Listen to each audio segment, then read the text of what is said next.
Bismillahirrahmanirrahim. Assalamualaikum warahmatullahi wabarakatuh. Alhamdulillahirabbil alamin wassalatu wassalamu ala rasulillahi amma ba'd.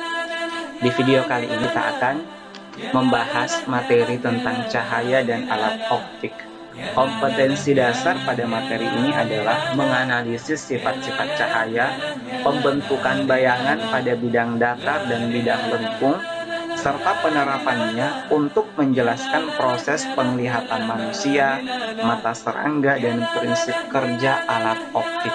Dari kompetensi dasar itu sehingga kita dapat lihat bagi materi untuk cahaya dan alat optik menjadi 3 pembahasan. Yang pertama tentang sifat-sifat cahaya, yang kedua cermin dan lensa, kemudian yang ketiga alat-alat optik.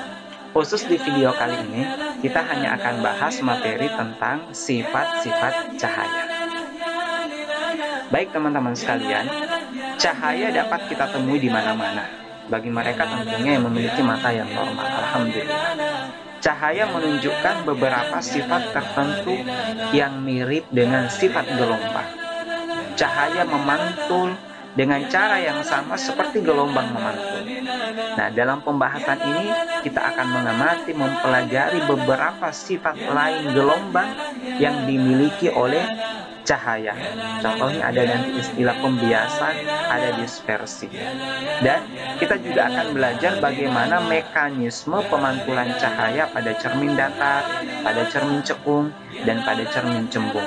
Tapi sekali lagi khusus pada video ini kita hanya akan bahas tentang sifat-sifat cahaya. Kemudian mari kita lihat ini teman-teman sekalian, kalau kita lihat bahwa fenomena lain dari cahaya, kita akan melihat itu bahwa cahaya bisa dipecah. Misalkan pada kompak disk ini kita akan mengamati pola warna yang dipantulkan oleh bagian CD ini. Ini adalah salah satu dari sifat cahaya yang bisa dipecah.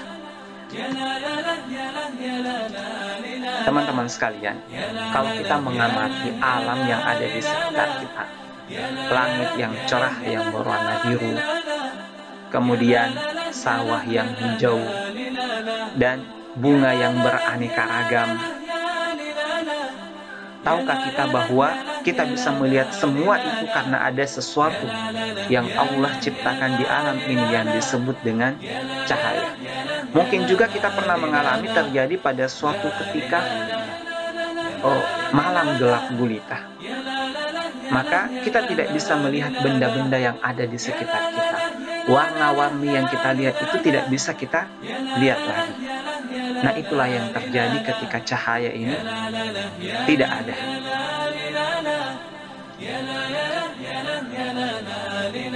Cahaya alami atau buatan merupakan suatu misteri. Kita tidak bisa memegang cahaya. Cahaya tidak mempunyai wujud, namun cahaya ada di sekitar kita. Cahaya itu ada walaupun kita belum mampu memegangnya. Sebelum kita bahas lebih lanjut tentang cahaya, kita akan lihat dulu satu firman Allah Subhanahu wa Ta'ala di dalam Al-Quran yang bercerita tentang cahaya. Dan di dalam Al-Quran ada satu nama surah yang disebut dengan surah cahaya, yaitu surah An-Nur. Kita akan lihat salah satu ayatnya di surah An-Nur ayat 35. A'udzu billahi minasyaitonir rajim. Allahu nurus samawati wal ardh. Allah pemberi cahaya kepada langit dan bumi. Makna An-Nur adalah cahaya, yaitu yang menjadikan suatu benda menjadi terlihat karena pantulan cahaya yang mengenai benda tersebut dan ditangkap oleh mata. Allah menjadikan langit dan bumi bersinar dengan keistiqomahan penghuni keduanya dan dengan kesempurnaan pengaturan Allah dan hidayah Allah. Mathalu nurihi, perumpamaan cahaya Allah, yakni cahaya yang berasal dari Allah dan cahaya yang Dia jadikan di hati setiap hambanya yang beriman. Kamishkatin itu seperti sebuah ladang yang tidak tembus. Makna al-mishkah adalah celah di dinding yang tidak tembus ke sisi sebelahnya yang dipakai untuk meletakkan lentera atau lampu.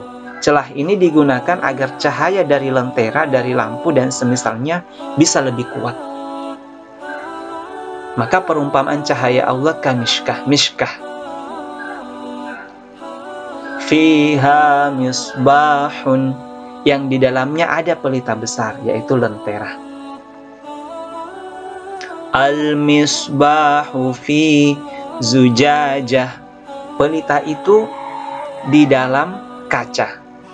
Jadi pelita disimpan di dalam kaca sehingga lentera itu bisa lebih terang cahayanya. Jadi di sini Allah Subhanahu wa taala memberikan kepada kita bahwa cahaya itu akan lebih terang jika disimpan di dalam kaca, di dalam kaca. Jadi ini cara agar lentera itu bisa lebih terang.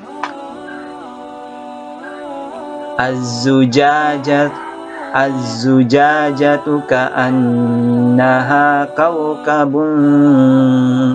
kaukabun durriyun, dan kaca itu seakan-akan bintang yang bercahaya seperti mutiara, yaitu menyerupai mutiara.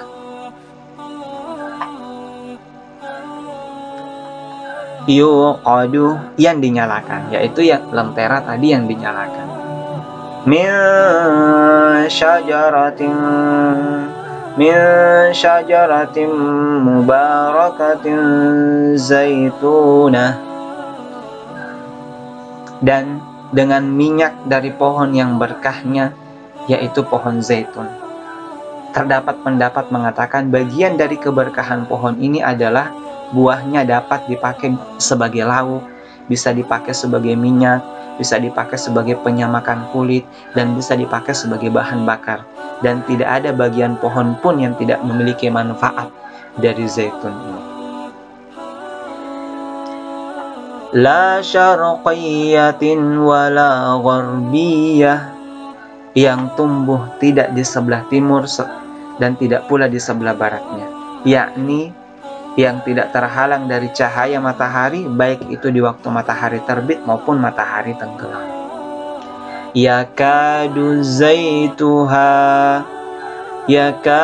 zaituha yudi'u walau lam tamsashu nar, yang minyaknya saja hampir menerangi walaupun tidak disentuh api. Hal ini karenanya Ibnu Abbas radhiyallahu anhu berkata, maksud dari ayat ini adalah minyak yang jernih seakan-akan mengeluarkan cahaya sebelum dinyalakan dengan api. Dan jika telah dinyalakan, minyak itu akan bertambah terang cahayanya. Begitu pula hati seorang mukmin yang beramal dengan tuntunan hidayah sebelum dia memperoleh ilmu. Dan jika ia telah mendapat ilmu, maka hidayahnya akan semakin bertambah dan cahayanya akan semakin terang. Cahayanya akan semakin terang. Nurun ala nur, cahaya di atas cahaya. Pelita itu mengeluarkan cahaya, kaca mengeluarkan cahaya, dan celah di dinding memantulkan cahaya. Cahaya di atas cahaya.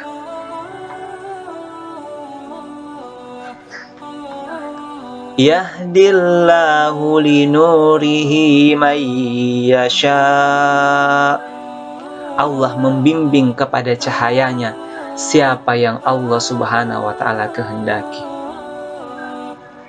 Wa yadribullahul amthala linnas, dan Allah memperbuat perumpamaan-perumpamaan bagi manusia, yakni Allah menjelaskan segala sesuatu dengan hal yang serupa dengannya untuk lebih memudahkan pemahaman.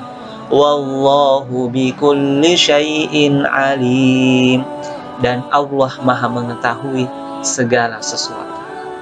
Ini ayat yang kita baca sebelum kita masuk lebih lanjut tentang materi sifat-sifat cahaya. Di ayat ini kita sudah melihat beberapa sifat cahaya, bahwa cahaya itu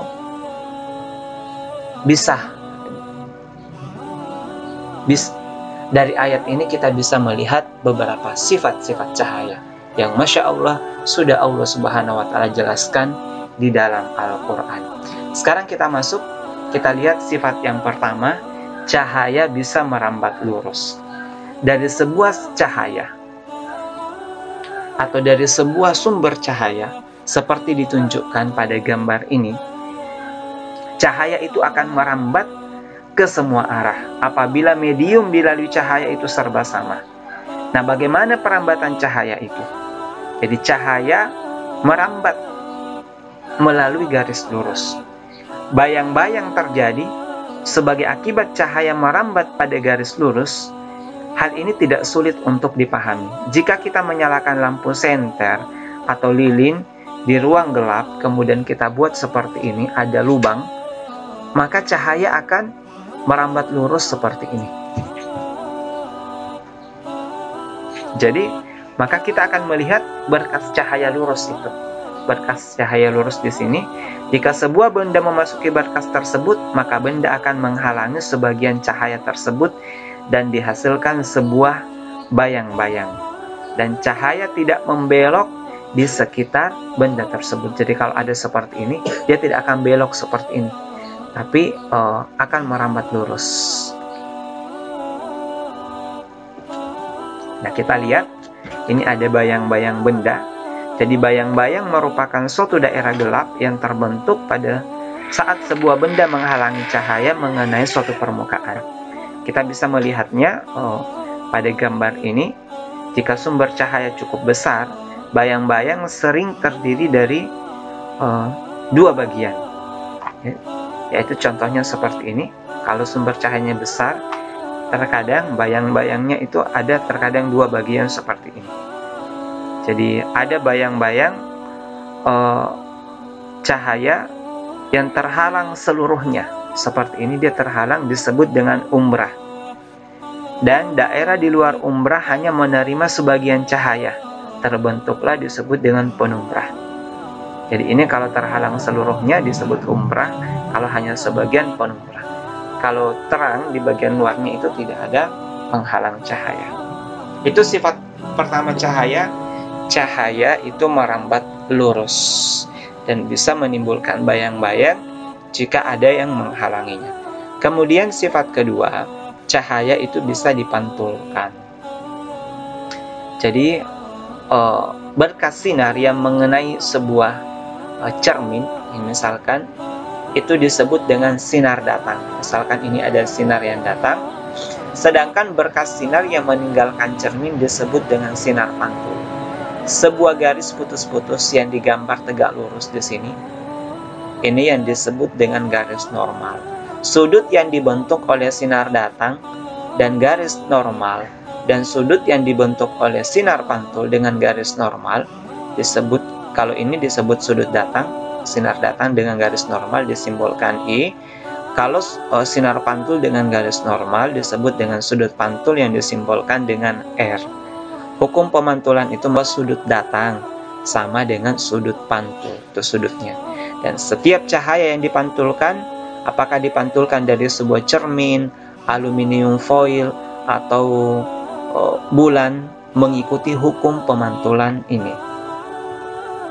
Kemudian jenis pemantulan itu ada dua, ada yang pemantulan teratur, jika cahaya mengenai permukaan yang halus, dan ini ada pemantulan baur jika mengenai permukaan yang tidak teratur. Kemudian yang berikutnya, cahaya itu bisa dibiaskan. Jadi pembiasan cahaya.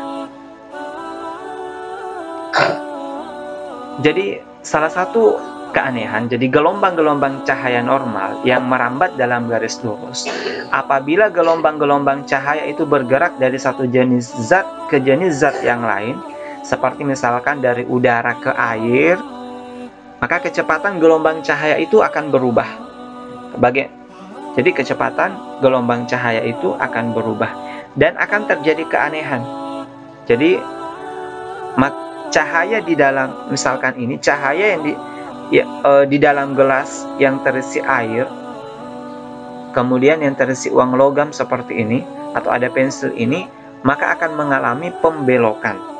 Jadi pembelokan ini disebabkan Karena cahaya itu merambat melewati zat-zat yang berbeda dan berubah kelajuannya. Jadi ini terjadi pembelokan cahaya.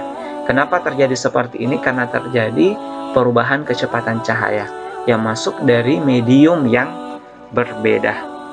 Jadi pembelokan cahaya ini disebut dengan pembiasan.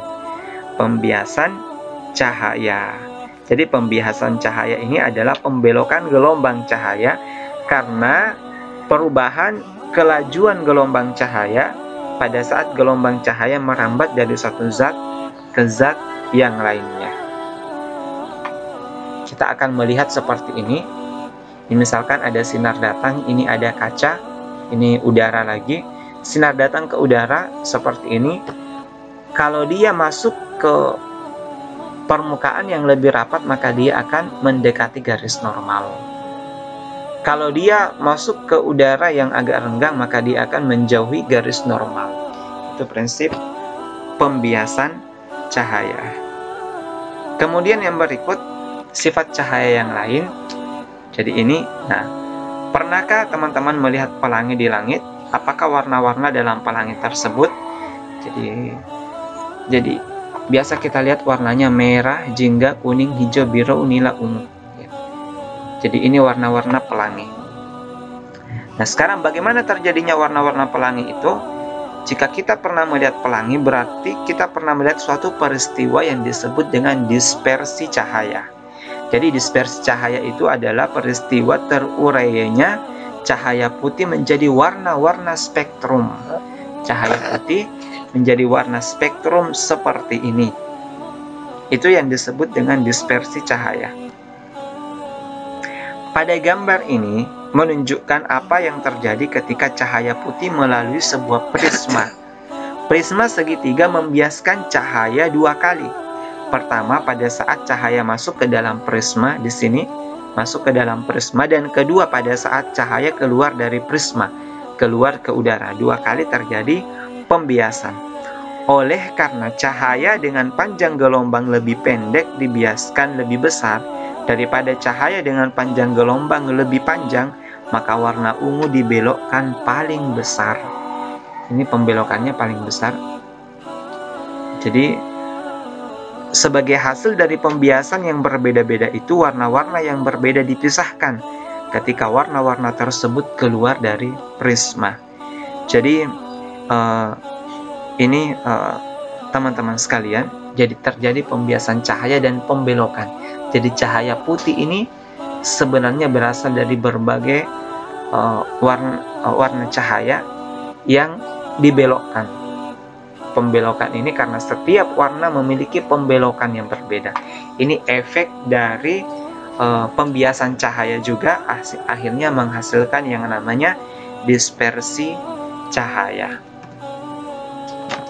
Kemudian tidak semua benda yang tampak oleh kita memancarkan cahaya sendiri. Benda-benda yang memancarkan cahaya sendiri itulah yang disebut dengan sumber cahaya. Dan sangat sedikit benda yang memancarkan cahaya sendiri.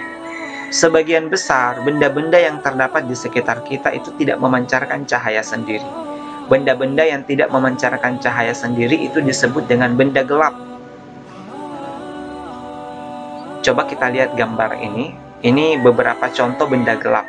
Berdasarkan kemampuan suatu benda untuk dilewati cahaya, benda gelap itu ada yang disebut dengan benda tembus cahaya, ada benda bening, dan ada benda yang tidak tembus cahaya.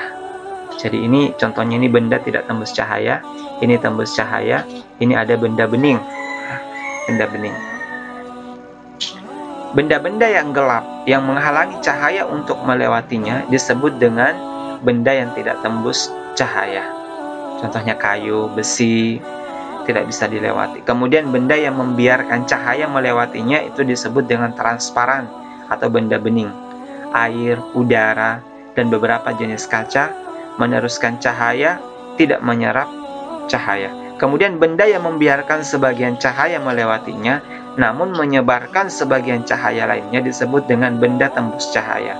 Contohnya kain horden yang tipis, itu dibiarkan sebagian, ini horden tembus dan sebagian ditahan.